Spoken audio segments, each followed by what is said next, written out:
Hi, I'm Julie Good-Kruger, and I'm the owner of Inglenook Tile Design. Our tiles have always been made by hand. The first ones were made by me right here in my own home. They were fired in a kiln outside in our shed, and I would go in there with hot dog tongs and pinchers to bring them in when they were still hot. I couldn't wait to get them down on the floor. We had them drying along the path, outside, and along the top of a fence.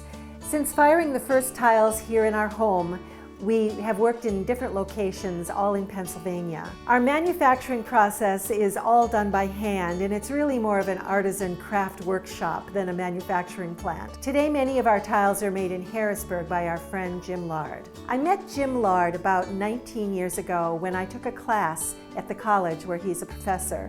Over the years, if I had questions about firing, he was always there to help. He's extremely knowledgeable about all kinds of clay and has a big wood fire kiln at his house. And he's extremely artistic, which makes him a fun partner to work with. Let's go and see how he makes the tiles in Harrisburg. I'm Jim Lard, and I guess I own and manage Carlisle Columbia Clay. We've been working here for about 5 years doing tile for Inglenook Tile for Julie Good-Kruger, whom I've known for about 18 or 19 years though. I think we've been in contact over the years. She had a few questions here and there about pressing tile on a ram press and so forth, and so just kind of came together about 5 years ago though. We get the clay in, in skids, unboxed. There's 2,250 pounds per skid, and we go through sometimes a couple of these a week. And the raw material goes from here into this, which is called a pug mill, and it comes out on a conveyor, which you'll see in a little bit, and then we take out these slabs, which we call charges, and then they get rolled into the final tile on some rubber molds. The process goes pretty fast, so typically if there's 2 of us pugging, we'll do this ahead of time. If there's 3, sometimes we don't have, I can unbag everything as we go. We're going to take the raw clay, recycled and new clay that we've gotten in bags, and throw it in here, and you'll see that this auger is turning, and it pushes the clay over into another area where it de-airs it. It's under vacuum, and then it'll come out in these slabs. It comes out in a sheet, and then we cut it to be exactly the right size to fit over a tray of our molds.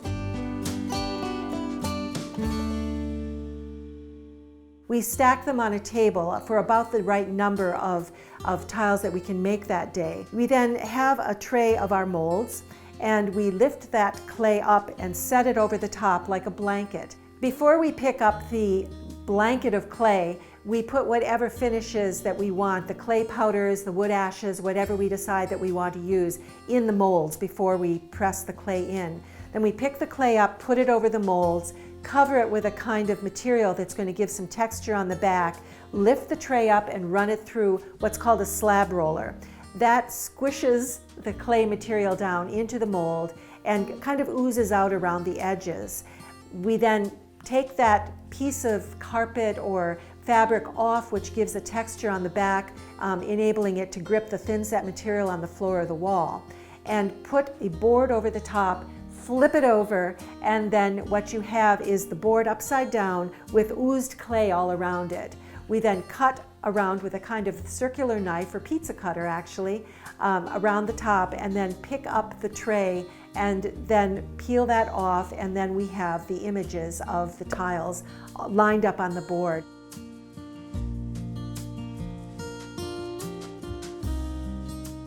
So after she trims this, there's probably enough clay that comes off of the edge of that to make 1 or 2 more tiles actually. So I would say a 25% or so would be waste, although we reuse every bit of that.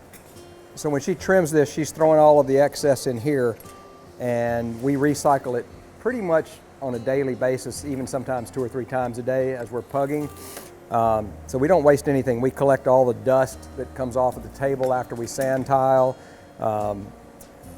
If something's really contaminated, we throw it away, but if it falls on the floor, generally it goes right back in the pug mill, because the little bits of contaminant really don't hurt anything. And what she's doing now is looking to make sure there's not any little sharp edges on there. What I tell them is that look at it and see if there's something there that you wouldn't want to step on barefooted when it was real hard, and that's how they sort of look at it. So as soon as the tiles are rolled, we bring everything back here on the carts and then put 4 and sometimes even 5 fans on them. And generally they'll dry in the summer in about 24 hours. This time of the year it takes at least 48 hours.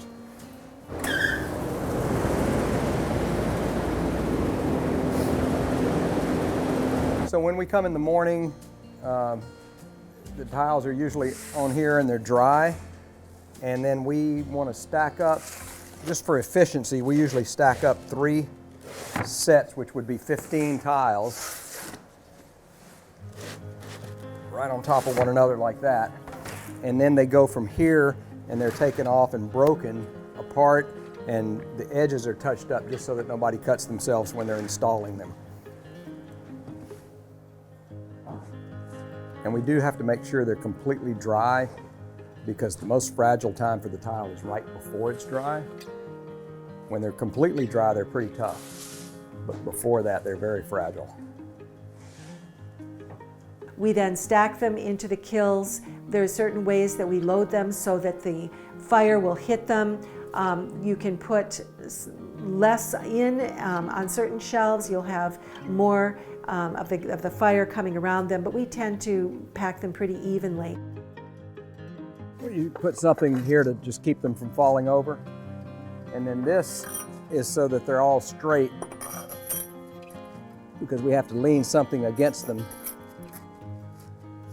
And that has to stay exactly straight.